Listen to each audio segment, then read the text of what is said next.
এই যেগুলা ভেড়াগুলা এটা কি সামনে এটা টাঙ্কি পানির ইয়েতে ওদিকে হয়তো ইয়ে আছে, ফার্ম আছে।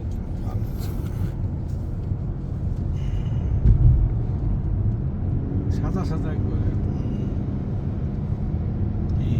দুম্বা দুম্বা সাদা দুম্বা হয়, আপনার আবার ইয়ে হয় সিলভার, ওই যে মাটি লাল কালারের দুম্বাও হয়, দুই রকমের দুম্বা হয়। এটা তো মসজিদ করে।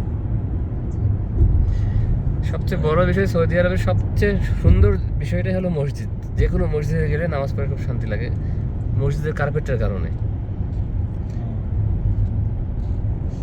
আর আমাদের দেশে মসজিদে এমন টাইলস করা করে যে মাথা দিলে মাথা স্লিপ করে চলে যায়, মাথা আটকাতে গেলে 2 হাতের উপর ভর করা লাগে আবার এক্সট্রা ভাবে।